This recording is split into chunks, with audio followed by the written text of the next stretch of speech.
let's put a lasso around it. Let's say there's trillions of stubborn experiences affecting you, infinity times 2, so let's just delete that down to 0 minus infinity. Stubborn hurts. There's a saying, stubborn hurts. So we don't want any stubborn experiences. So stubborn's always about holding on to something and makes it harder for people to let go of things. I should write an article about that. I've cleared that in a bunch of people, so I mean, usually that means I have to write an article about it. What are you noticing from that? When you think about being stubborn now, same or different? Stubborn experiences.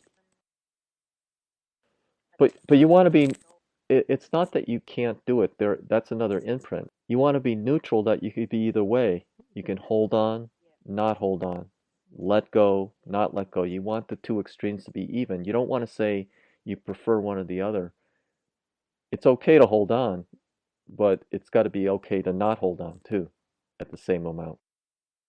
So that's what people miss. It's not that you can't have that focus for a millisecond or a second or a year or whatever. It's you have to be neutral to all the choices, not just the extremes, but anything in between the extremes. There's trillions of choices between the extremes that are combinations of holding on and not holding on, and you want all those energetic points to be even with each other.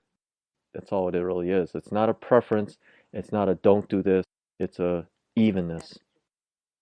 Give yourself the okay to do the hold on, but also the okay to not hold on and let go, not let go. All those things. There's a lot of pairs of opposites that you can think of that you can go neutral to. Those are just a few.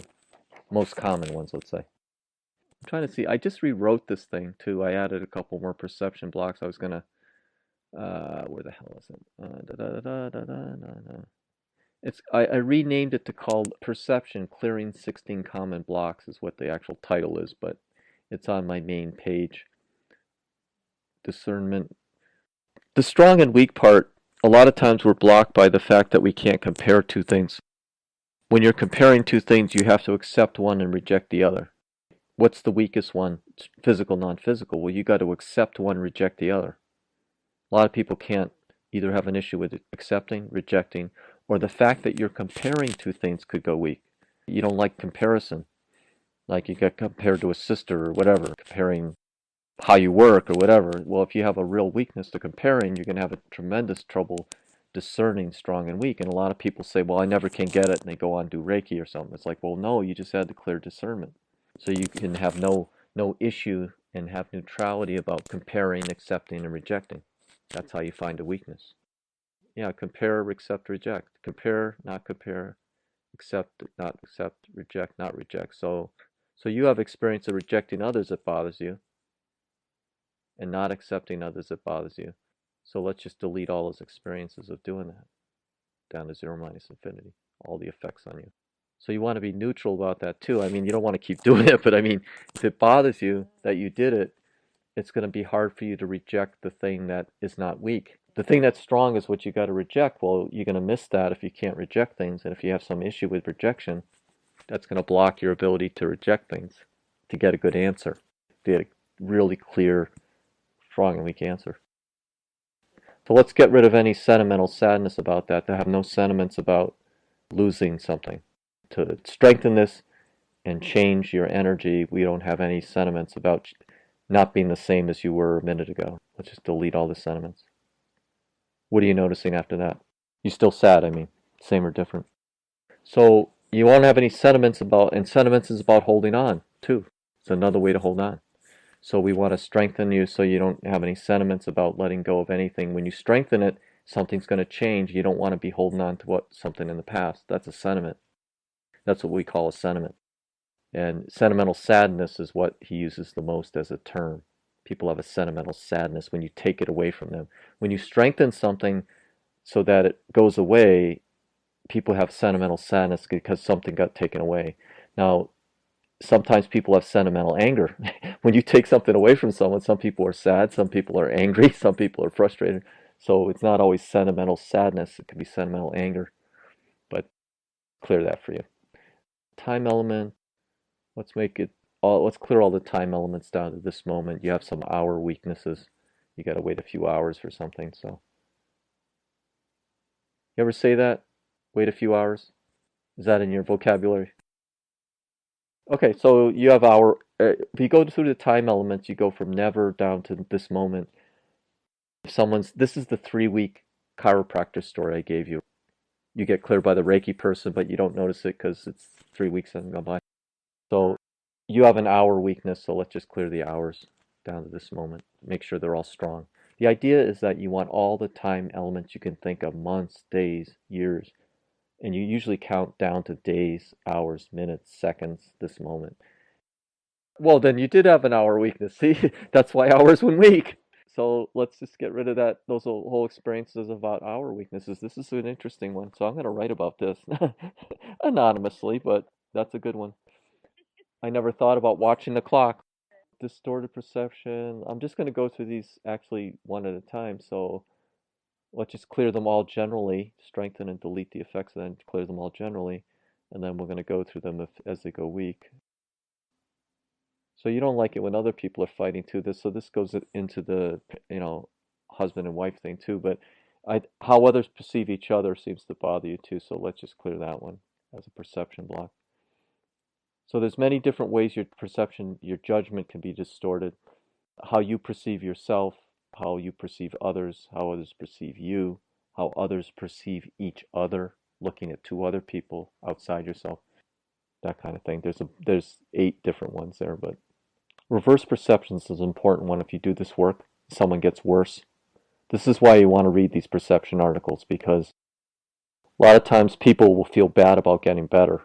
The symptom of that is as soon as you strengthen something, they get 100 times worse. They'll suddenly get really awful. The pain will go up. That's reverse perception. The best way to say is I feel bad about getting better, so I'm going to make it worse. So you just strengthen reverse perception. You just clear reverse perception. So deserving goes weak for you too. Self-sabotage is about being ready, willing, able, deserving, and committed to getting better. So deserving goes weak. So that's kind of collective family experiences of deserving. Can be religious, can be all kinds of things. So I don't deserve. So let's just delete all those experiences back through your timeline. Deserving, cultural, religious, family experiences, and so on. Let's just take a big lasso around that and delete that down to 0 minus infinity. So there's a lot to getting perception right, and sometimes if you're working very diligently, you may want to clear something very generally in the perception list. Just say clear all 15, or you may want to go down through them individually, pointing to which one goes the weakest. The first weakest is number 12, the second weakest is number 8. You could do things like that. And let's do a complete perception here. So you're pretty good with cleared some karma. And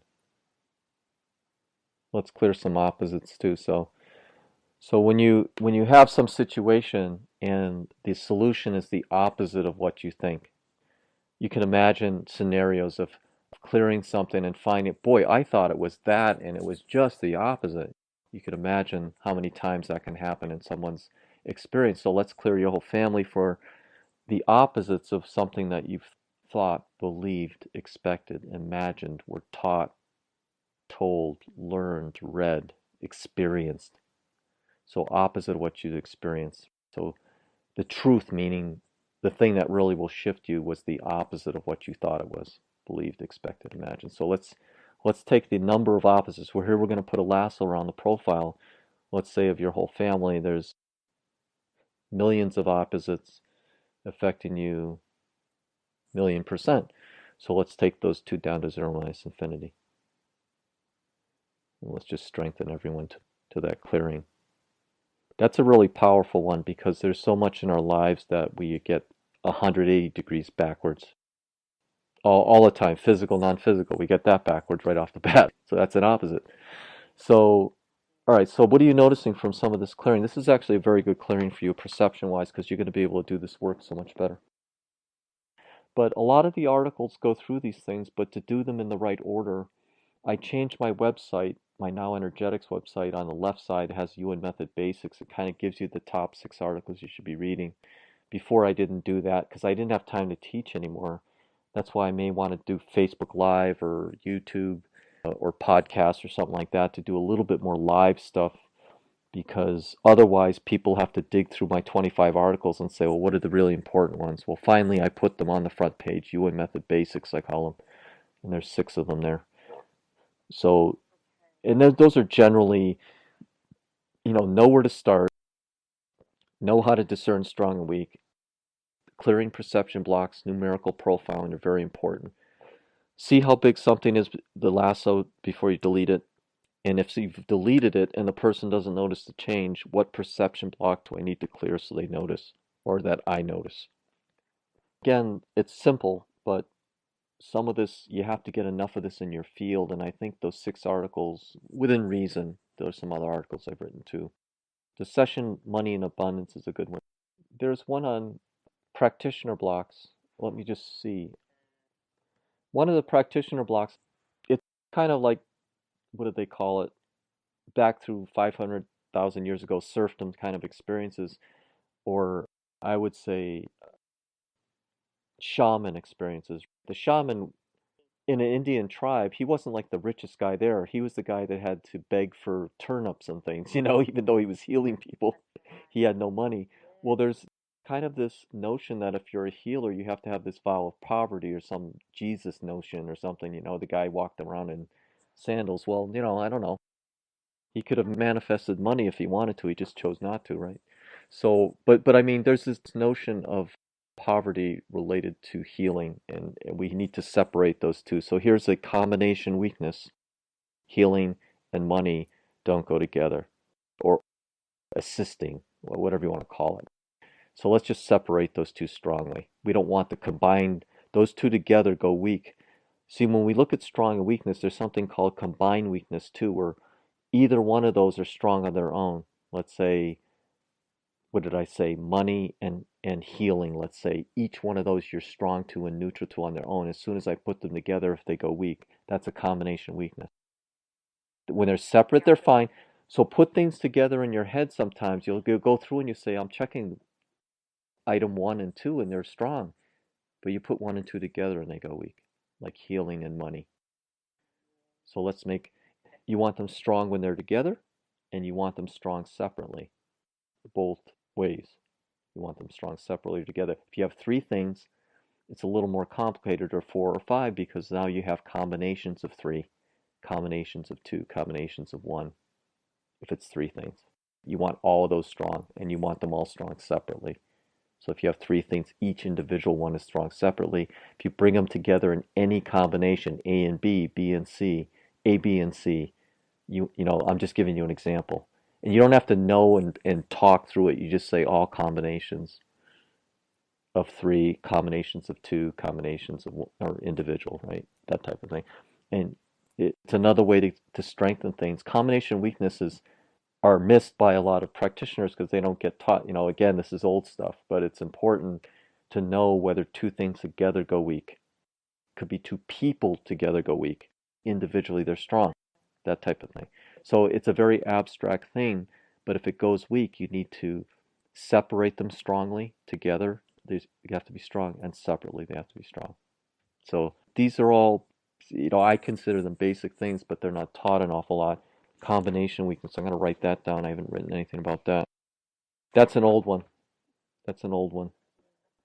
But it's an important one because you'll miss that. It'll be something that you strengthen all kinds of things around it. And if someone has a combination weakness that hasn't been figured out, or an abstract number weakness, people could be weak to the number 5 abstractly, not just 5 specific things, but the number 5, and that could permeate their whole life.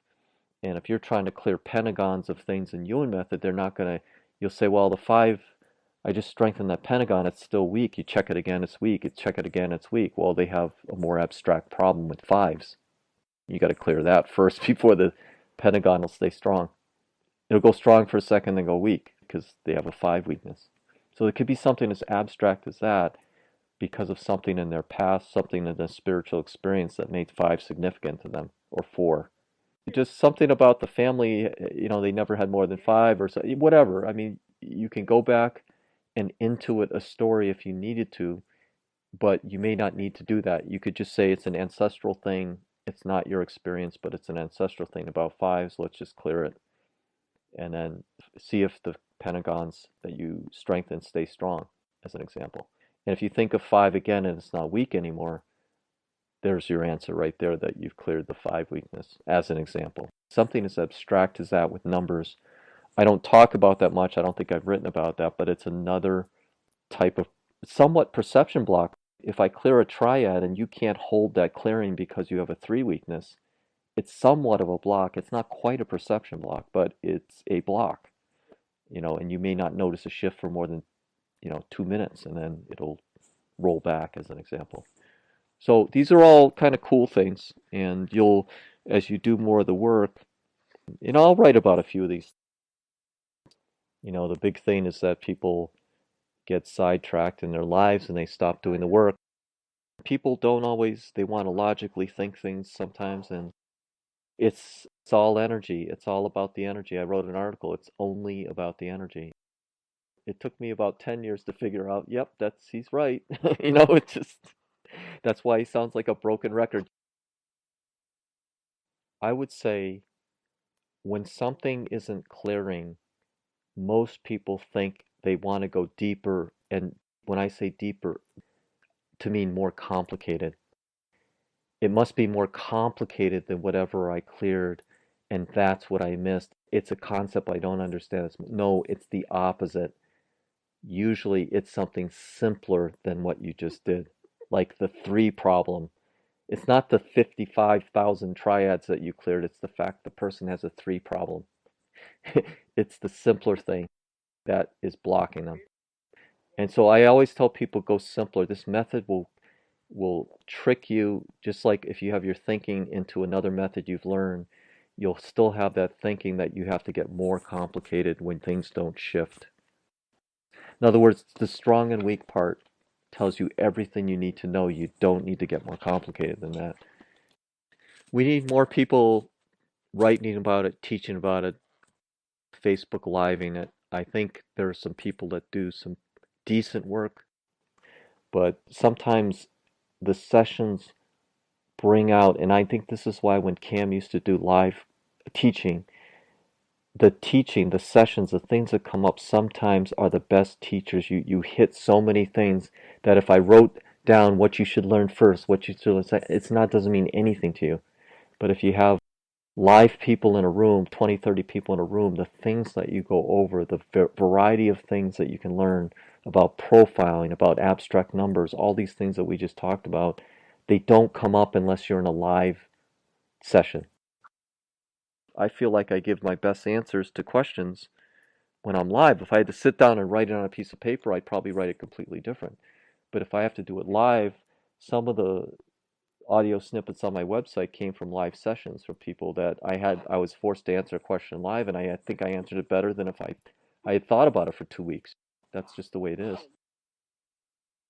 And look at other people with the perception blocks. A lot of folks that get shifted by other practitioners don't get their perception blocks cleared, and they've already shifted. They just don't know they've shifted. So a lot of times they just need to be cleared of perception blocks, and probably a quarter of the method is making sure the person perceives the work you did. You did a good job. Don't leave the method. People that do the work and don't realize they've shifted all these people and they just didn't get the perception piece. That's why I wrote all these articles. I think if you have perception block knowledge, if you have profiling knowledge, you will not leave this method ever because you have everything you need at that point. I think, a few other things, but I mean, it's so you 95%, 95%. And trust your answers, if something's strong, people have to get to the point where trust is another thing too. People always say, well, I don't trust my answers. Well, no, there's never weakness to trust when people say there's trust. I don't trust my answers. That's a practitioner block. One of the things in the practitioner block is about trust, but I'll tell you right now what roughly it's about. Someone will say plainly, they'll say, I don't trust my answers. I've been doing other things. I've my whole life. I'm an accountant, whatever, but when I do this work, I don't trust my answers, and that's why I'm not getting anyone clear. And I said, well, there's no weakness to trust, but what you have a problem with is other people trusting you. So it's not about you trusting your own answers. Other people, it bothers you. You have no neutrality problem. Is when other people trust you, it bothers you. Not just that they don't trust you, it bothers you. When they actually trust you, it bothers you. If someone put their complete and total trust in you, you're totally weak to that. And what does that do? That affects your ability to trust your own answers. It's not you trusting you, it's someone else trusting you that's blocking you from trusting. It's trust, but it's not what you think it is. Again, it's whatever you say it is not what it is.